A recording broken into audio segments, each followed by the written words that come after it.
Los Angeles is reporting a rise in a very specific type of robbery, follow-home robberies.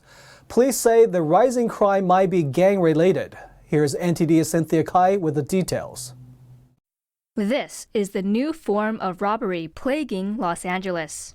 The woman saw thieves driving off with her car, prompting her to chase after her stolen vehicle. The woman is one of an increasing number of victims in LA of follow-home robberies. LAPD told the city's police commission Tuesday 5 follow-home robberies were reported in the last 48 hours.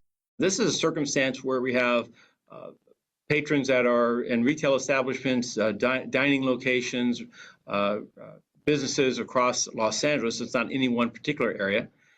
But as they go about their day, as they go back to their car or they're on their way home in their car, there's been this instance of where they're being targeted apparently for expensive jewelry, watches, diamond rings, those type of ornaments.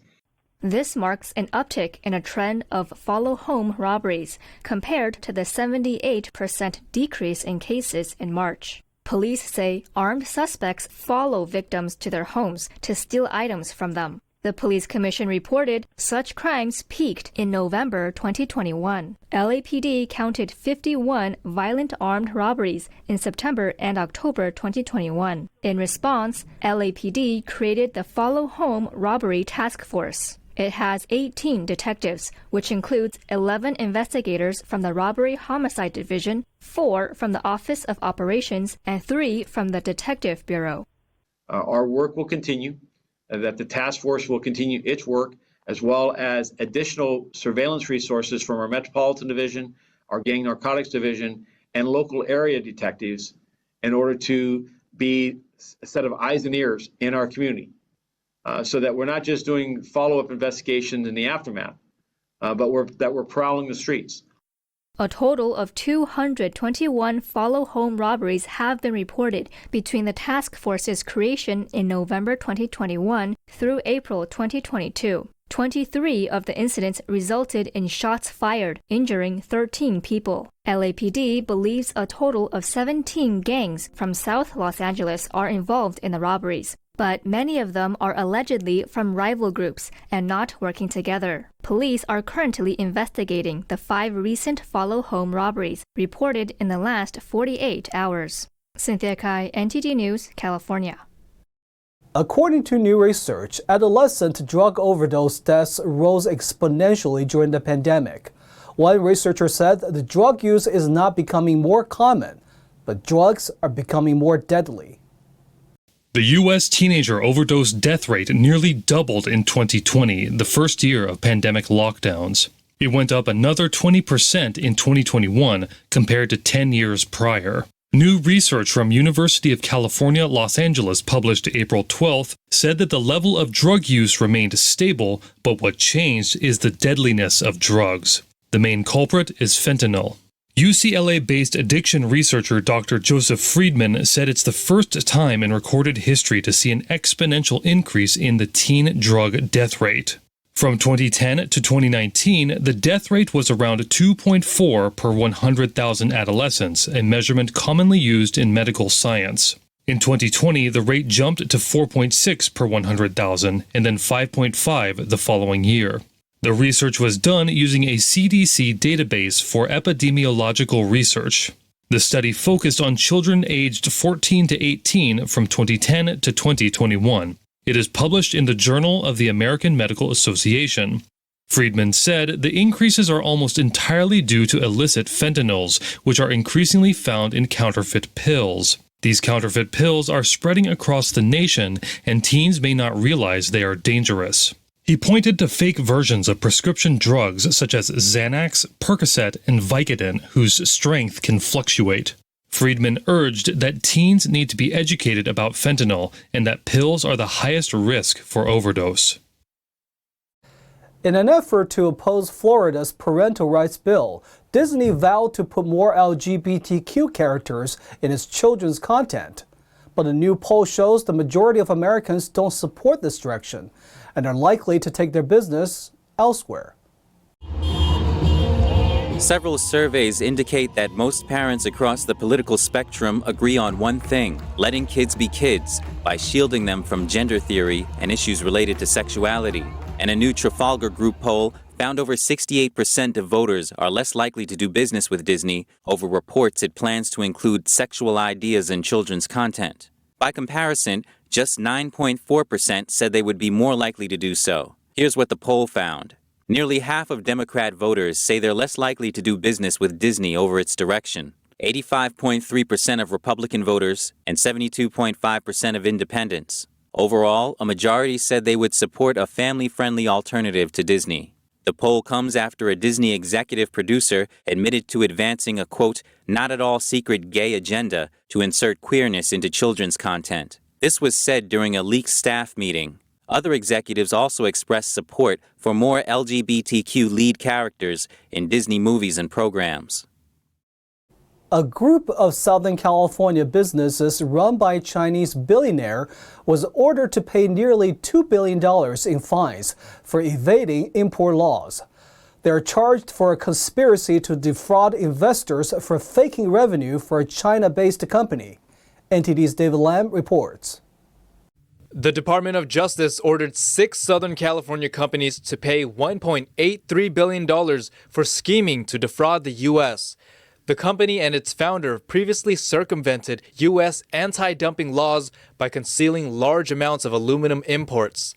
In a Monday statement, the department said the entities conspired with Chinese billionaire Liu Zhongtian and his co-defendants, where they orchestrated the bogus sales of aluminum to Liu-controlled companies in Southern California to falsely inflate China Zhongwang's value. Liu was the former president and chair of China Zhongwang Holdings, which is a publicly traded aluminum company based in China's industrial northeast. The DOJ said at the time of an indictment in 2019, Zhongwang was the largest aluminum extrusion manufacturer in Asia and the second largest in the world. Aluminum was sold to U.S. companies controlled by Liu, but the aluminum was disguised by spot welding to make it appear like transport pallets, which are normally made of wood. The aluminum was then stockpiled at 4 large warehouses in Southern California. The companies involved are Perfectus Aluminum Inc., an Ontario-based business, Scuderia Development LLC, along with other companies that own warehouses, and are ordered to pay the fines. The import fees were imposed in 2011 on certain products imported into the U.S. from China. There were no customers or demand for the 2.2 million pallets imported between 2011 and 2014, and no pallets were ever sold. The DOJ said the companies laundered money for this scheme. The billionaire and several co-defendants were indicted in 2019, but have yet to appear in U.S. court to face charges. David Lam, NTD News, California. A NASA laboratory in Southern California is working to wrap up work on a space probe for a first-of-its-kind mission. Let's take a look at what they're making. Pasadena-based NASA Jet Propulsion Laboratory is working to finish its Psyche probe before its scheduled launch later this year. Its destination is an asteroid made of metal, orbiting the Sun somewhere in the expanse between Mars and Jupiter. Well, this is a really incredible spacecraft that's going to help us do some really fundamental exploration. We're going to be going to an asteroid that's never been visited before. The asteroid is also coincidentally named Psyche. It will be the first time examining an asteroid composed of metal rather than rock or ice. The goal is to learn about planet formation. Like probes before it, the mission requires meticulous planning and execution. Once we launch this, we can't repair it. We can't go up and go fix it. It's got to work the entire time, and it takes 3.5 years to get there, and we'll be orbiting Psyche once we get there for 2 years to collect these scientific missions. So you need an extremely reliable spacecraft. Laboratory workers are putting the unmanned Explorer through some final testing before it's launched from Cape Canaveral, Florida. And now we are doing system functional testing in there, where we simulate what the spacecraft will... We make the spacecraft think it's in space, and we look at how it will operate around the asteroid when it gets there. The Psyche probe is expected to arrive in 2026. A movie about redemption and a second chance at life hits theaters on Wednesday. The director spoke about the message of encouragement and second chances she hoped the audiences will feel from the story. I figured it out. Yeah, 7th time's a charm. Father Stu is a biopic about a boxer turned priest after surviving a near-death experience. Film director Rosalind Ross spoke with the Epic Times about her experience in making the movie. You know, it was a very introspective experience, going on this, trying to go on the journey with Stu as best I could. And it was a real lesson in humility and surrender. And I think I owe him a great deal for teaching me a little bit about those things. Actor Mark Wahlberg stars in the role of Stuart Long. The film tells the real-life story of Long, who was a boxer and an actor. After Long got what he felt was a second chance at life, he spent the remainder of his life working as a priest.